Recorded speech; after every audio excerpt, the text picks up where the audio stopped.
नमस्कार CSK news में आप सभी दोस्तों का एक बार फिर से बहुत बहुत स्वागत है। दोस्तों सबकी बड़ी खबर निकल के आ रही है। आपको बता दें, गृह मंत्री अमित शाह पश्चिम बंगाल के दौरे पे बढ़ गई है जबरदस्त तरीके से गर्मी। ममता बनर्जी को खुली चुनौती, कहा मैदान में आ जाओ दीदी, इस बार बंगाल में कमल ही खिलेगा। जी हाँ, गृह मंत्री अमित शाह ने ममता बनर्जी को खुली चुनौती दी। आपको बता दें, लाखों लोग रोड शो में हुए शामिल। इसके बारे में आपको बताएंगे। इस बीच बड़ी अपडेट, चीन को लगा बड़ा झटका। नागा राजनीतिक मसले के शीघ्र समाधान की अपील, केंद्र की सकारात्मक पहल की सराहना। नागालैंड तोड़ने की चीन की साजिश पूरी तरीके से मुंहतोड़ करारा जवाब लगा है। इस बीच तीसरी बड़ी अपडेट, फिलहाल नेपाल में गिरी ओली सरकार। बड़ी खबर निकल के आ रही है, सियासी संकट बढ़ा। जी हां, पीएम ओली ने की संसद भंग करने की सिफारिश, राष्ट्रपति से स्वयं मिले। ये बड़ी अपडेट निकल के आ रही है, ये भी आपको बताएंगे। इस बीच चीन के खिलाफ मानवाधिकारों के उल्लंघन के बीच अब दुनिया भर के देश चीन के विरोध में।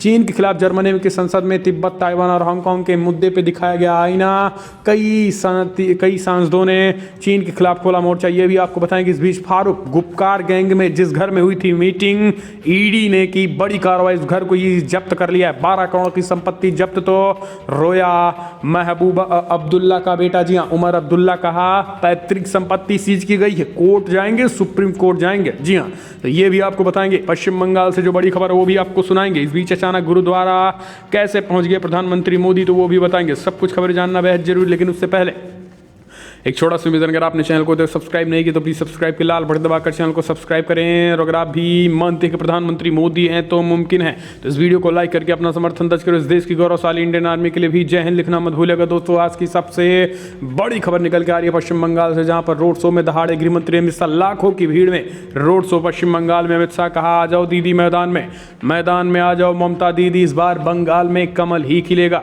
दम है तो रोक लो।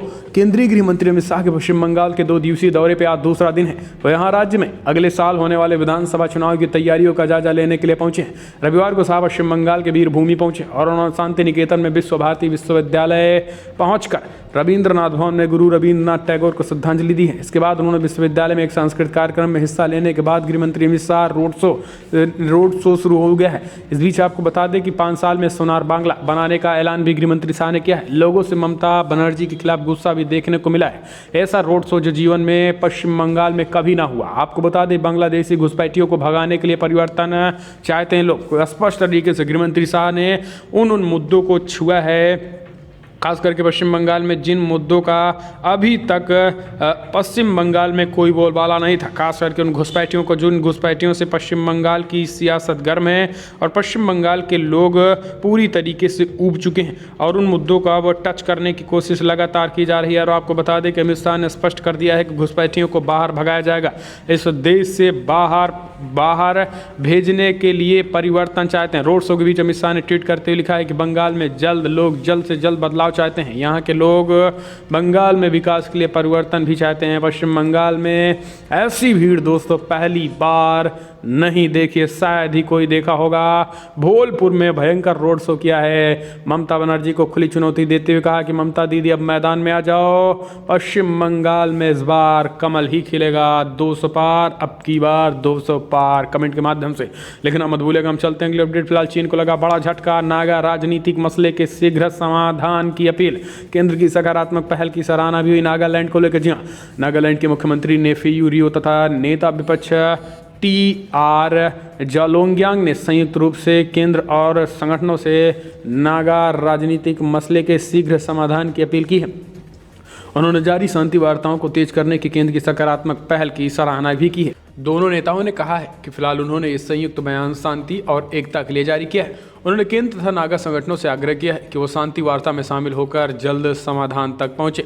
दोनों नेताओं ने ये संयुक्त बयान जारी करने से पहले 20 अक्टूबर को दिल्ली में केंद्रीय गृह मंत्री अमित शाह से भी मुलाकात की है। आपको बता दें कि नागालैंड को लगातार चीन के अलगाववादी संगठन यानी सेपरेटिस्ट तोड़ने की भरपूर कोशिश कर रहे हैं, लेकिन उसके बावजूद अब जिस तरीकों से ये समाधान निकल रहा है, ये चीन के लिए बड़ा झटका है। हम चलते हैं अगले अपडेट। नेपाल में बड़ा सियासी संकट। पीएम ओली ने की संसद भंग करने की सिफारिश, राष्ट्रपति से मिलने पहुंचे। जी हाँ, बड़ी खबर, गिरी सरकार, बड़ी खबर, नेपाल में सियासी संकट गहराता जा रहा है। दरअसल प्रधानमंत्री केपी शर्मा ओली ने रविवार को संसद भंग करने की सिफारिश कर दी है। उनका यह कदम देश के संविधान के अनुरूप नहीं है। रविवार सुबह हुई ओली मंत्रिमंडल की आपात बैठक में संघीय संसद को भंग करने के लिए राष्ट्रपति से सिफारिश करने का फैसला किया गया। इसके बाद ओली राष्ट्रपति विद्या देवी भंडारी के पास ये सिफारिश लेकर पहुंचे हैं।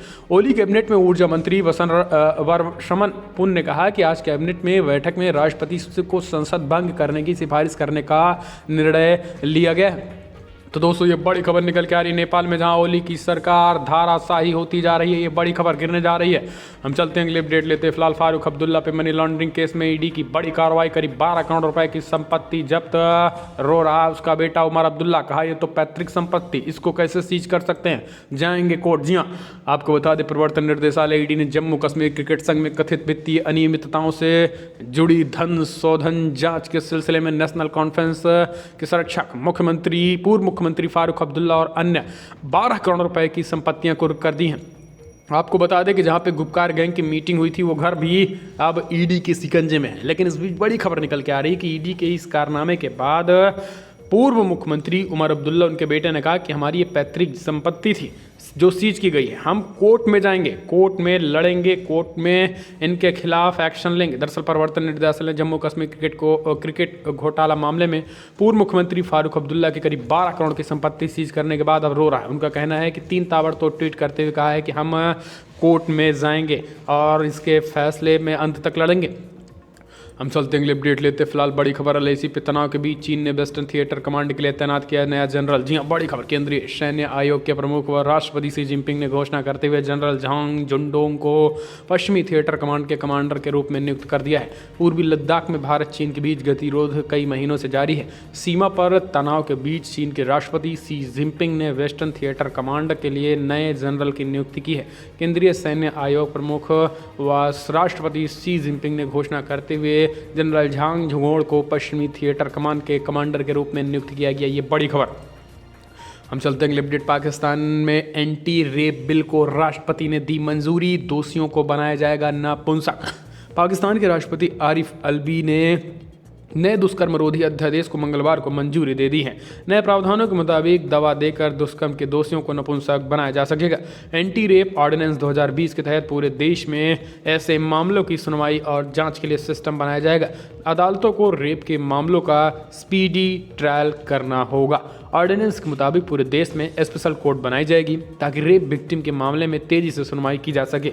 इन अदालतों को 4 महीने में सुनवाई पूरी करनी होगी। आपको बता दें कि यह नया कानून मोटरवे गैंग रेप के बाद उपजे गुस्से के चलते लाया गया है। हम चलते हैं अगले अपडेट। फिलहाल बड़ी खबर निकल के आ रही है दोस्तों, आपको बता दिया है अचानक गुरुद्वारा रकाब पहुंचे पीएम मोदी, गुरु तेग बहादुर को दी श्रद्धांजलि। जी हाँ, प्रधानमंत्री मोदी रविवार सुबह अचानक दिल्ली स्थित गुरुद्वारा रकाबगंज साहिब पहुंचे और देश की आन बान की खातिर अपना सर्वोच्च बलिदान करने वाले गुरु तेग बहादुर को श्रद्धांजलि दी है।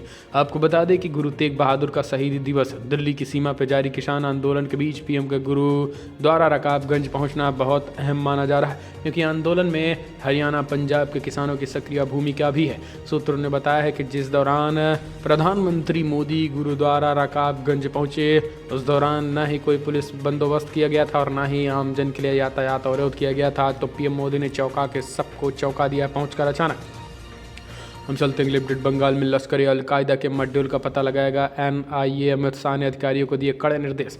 केंद्रीय गृह मंत्री अमित शाह अपने 2 दिवसीय दौरे पर पश्चिम बंगाल में, इस दौरान राजनीतिक कार्यक्रमों के साथ उनकी विभागीय गतिविधियां भी देखने को मिल रही है।